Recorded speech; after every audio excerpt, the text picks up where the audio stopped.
अंजलि की उंगलियां तेजी से कीबोर्ड पर चल रही थी। स्क्रीन पर चमकते हुए आंकड़े और ग्राफ उसकी आंखों में तैर रहे थे। देर रात हो चुकी थी, लेकिन एक महत्वपूर्ण क्लाइंट प्रेजेंटेशन की डेडलाइन नज़दीक थी।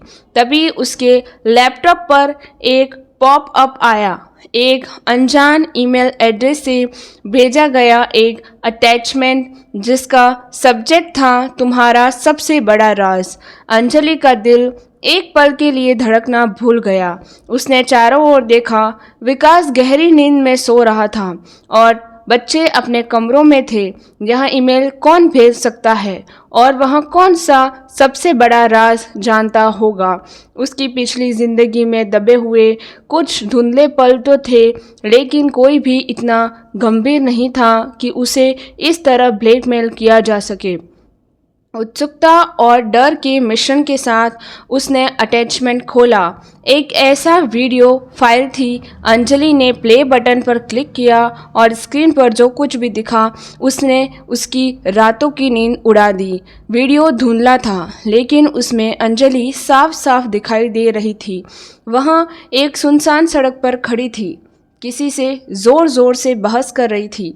अंजलि को याद नहीं आ रहा था कि यह कब और किसके साथ हुआ था। उस रात उसने विकास के साथ एक पार्टी अटेंड की थी और थोड़ी ज़्यादा पी ली थी, लेकिन उसे यह बिल्कुल नहीं याद था कि उसके बाद क्या हुआ। वीडियो में आगे अंजलि गुस्से में उस शख्स पर चिल्लाती है और फिर अचानक उसे धक्का दे देती है। यह शख्स लड़खड़ाता है और सड़क पर गिर जाता है।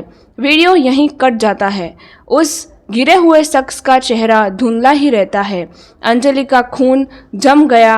वह वीडियो कब बनाया गया, किसने बनाया, और सबसे भयानक बात, उस सड़क पर गिरा हुआ शख्स कौन था? उसे कुछ ही याद नहीं आ रहा था। उसका दिमाग सुन्न हो गया था। डर की एक ठंडी लहर उसकी रीढ़ की हड्डी से उतर गई। तभी एक और ईमेल आया, इस बार टेक्स्ट मैसेज के रूप में उसके फ़ोन पर। पहचान गए, यह तो बस शुरुआत है। अगर नहीं चाहती कि यह वीडियो वायरल हो तो तुम्हारा परफेक्ट परिवार की सच्चाई सबके सामने आए, तो कल रात 10 बजे शहर के बाहरी इलाके में स्थित पुराने गोदाम पर अकेले आना। किसी को बताने की कोशिश मत करना। तुम जानती हो कि अंजाम बुरा होगा। अंजलि का हाथ कांपने लगा। यह क्या हो रहा था? कौन उसे ब्लैकमेल कर रहा था और क्यों? और वहाँ परफेक्ट परिवार की किस सच्चाई की बात कर रहा था? क्या उसके अतीत का कोई ऐसा राज था जो वह खुद भी भूल गई थी, लेकिन कोई और उसे उजागर करने पर तुला था?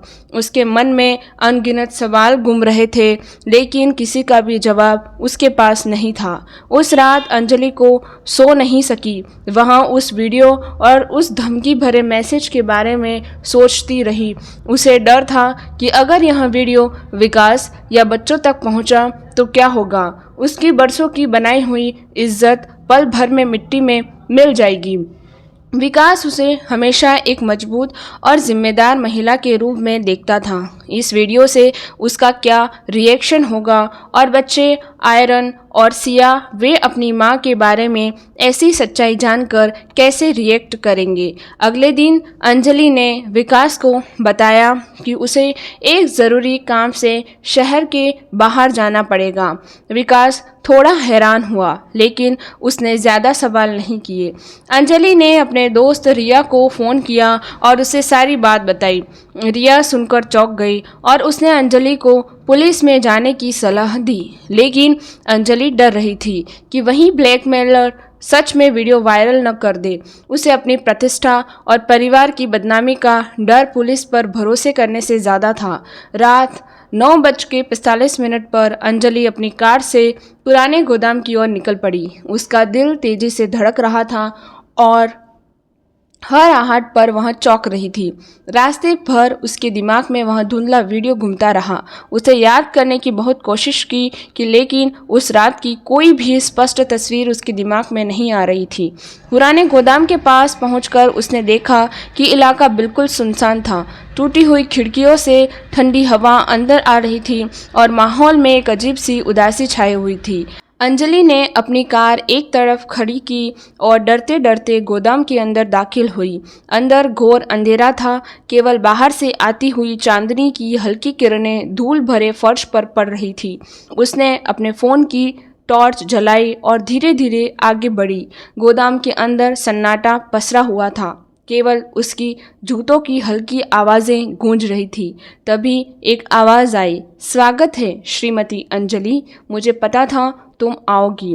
आवाज़ गोदाम के पिछले हिस्से से आ रही थी, धीमी और रहस्यमय। अंजलि ने टॉर्च की रोशनी उस दिशा में की जहां से आवाज़ आई थी। अंधेरे में एक शख्स खड़ा था जिसका चेहरा एक गहरे हुड वाली जैकेट से छिपा हुआ था। उसकी आवाज़ में एक अजीब सी ठंडक थी जिसने अंजलि को कंपा दिया। तुम कौन हो और तुम मुझे क्या चाहते हो? अंजलि ने हिम्मत जुटाकर पूछा। उसकी आवाज़ में डर साफ झलक रहा था, लेकिन साथ ही एक दृढ़ता भी थी। वह शख्स हंसा। मैं वह हूँ जो तुम्हारी परफेक्ट ज़िंदगी का पर्दाफाश करने आया हूँ, और मैं तुमसे वह चाहता हूँ जो तुमने बरसों पहले मुझसे छीना था। उसकी आवाज़ में कड़वाहट और गुस्सा साफ झलक रहा था। अंजलि का दिमाग तेजी से घूमने लगा। वह इस शख्स को नहीं पहचान पा रही थी। उसने ऐसा क्या किया था जो कोई उससे इतना बदला लेना चाहता है? बरसों पहले क्या वह उसके कॉलेज के दिनों की कोई बात थी, या उसके शुरुआती करियर का कोई अनसुलझा मसला? तभी गोदाम के पीछे हिस्से से कुछ और लोग निकले। उनके चेहरे भी अंधेरे में छिपे हुए थे। अंजलि चारों तरफ से गिर गई थी। उसे एहसास हुआ कि वह एक बहुत बड़ी मुसीबत में फंस गई थी। यह सिर्फ ब्लैकमेलिंग का मामला नहीं था। वह वीडियो, उसमें क्या है, मैंने उस रात क्या किया था? अंजलि ने लगभग फुसफुसाते हुए पूछा। उसकी आवाज़ में डेस्परेशन थी। वह शख्स मुस्कुराया, लेकिन अंधेरे में भी उसकी मुस्कान खौफनाक लग रही थी। सब पता चल जाएगा श्रीमती अंजलि, धीरे धीरे सब पता चल जाएगा। उसकी आवाज़ में एक क्रूर आनंद था। तभी एक और आवाज़ सुनाई दी, एक जानी पहचानी आवाज़, माँ। अंजलि ने चौंक कर उस दिशा में देखा जहाँ से आवाज़ आ रही थी। अंधेरे से आर्यन निकल रहा था। उसके चेहरे पर डर और हैरानी के भाव थे। अंजलि का दिल बैठ गया। आर्यन यहाँ क्या कर रहा था? क्या वह भी इस जाल में फंस गया था? उसे याद आया कि आर्यन ने शाम को बताया था कि वह एक दोस्त के घर जा रहा है। आर्यन, तुम क्या कर रहे हो? अंजलि चिल्लाई। उसकी आवाज़ में गुस्सा और चिंता का मिश्रण था। इससे पहले कि आर्यन कुछ कह पाता, उस नकाबपोश शख्स ने कहा, ओह, तो तुम्हारा बेटा भी यहाँ है। यहाँ तो और भी दिलचस्प हो गया। उसकी आवाज़ में एक शैतानी मुस्कान का भाव था। माहौल में तनाव और बढ़ गया। अंजलि समझ नहीं पा रही थी कि यह सब क्या हो रहा है। एक वायरल वीडियो, एक धमकी भरा मैसेज, एक सुनसान गोदाम, और अब उसका बेटा भी यहाँ। यह कोई साधारण ब्लैकमेलिंग का मामला नहीं लग रहा था। इसके पीछे कोई गहरा रहस्य छुपा हुआ था जो अंजलि के परफेक्ट परिवार की नींव को हिला कर रख देने वाला था। अगले कुछ पल अंजलि के लिए किसी बुरे सपने की तरह थे। उसे समझ नहीं आ रहा था कि उसे क्या करना चाहिए। वह अपने बेटे को खतरे में नहीं डाल सकती थी, लेकिन वह यह भी नहीं जानती थी कि यह नकाबपोश शख्स उससे क्या चाहता है और उस वीडियो में क्या छिपा हुआ है।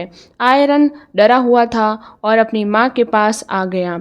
तभी गोदाम के बाहर कुछ हलचल हुई। गाड़ियों के आने की आवाज़ें और तेज़ रोशनी अंदर आती हुई दिखाई दी। पुलिस। रिया ने शायद उसकी बात नहीं मानी थी और पुलिस को खबर कर दी थी।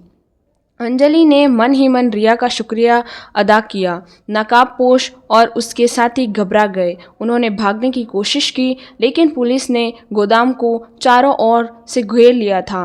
अफरा तफरी में अंजलि ने आर्यन को पकड़ लिया और उसे अपने पीछे छुपा लिया। पुलिस ने कुछ ही देर में सभी को पकड़ लिया।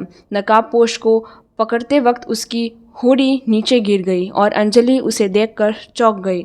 वहाँ उसका कॉलेज का एक पुराना क्लासमेट विक्रम था, जिसे उसने बरसों पहले एक प्रोजेक्ट में धोखा दिया था। पुलिस स्टेशन में धीरे धीरे परतें खुलने लगी और एक ऐसा पारिवारिक रहस्य सामने आया जिसने अंजलि और विकास की ज़िंदगी को हमेशा के लिए बदल दिया। विक्रम ने बताया कि उस रात अंजलि ने नशे की हालत में उसकी कार को टक्कर मार दी थी और उसे गंभीर चोट आई थी। अंजलि ने डरकर उसे वहीं छोड़ दिया था और किसी को कुछ नहीं बताया था। विक्रम उस हादसे के बाद से ही व्हीलचेयर पर था और अंजलि से बदला लेना चाहता था। उसने आर्यन को भी इसलिए बुलाया था ताकि वह अंजलि पर और दबाव बना सके। आर्यन को विक्रम ने ऑनलाइन गेमिंग के बहाने फंसाया था। इस खुलासे से अंजलि और विक्रम दोनों ही गहरे सदमे में थे। उन्हें विश्वास नहीं हो रहा था कि अंजलि ने बरसों पहले ऐसा कुछ किया था और इसे सबसे छुपा रखा था। आर्यन भी अपनी माँ की सच्चाई को जानकर हैरान था। उसके परफेक्ट परिवार का मुखौटा टूट चुका था और अब उन्हें इस नए सच के सामना करना पड़ा।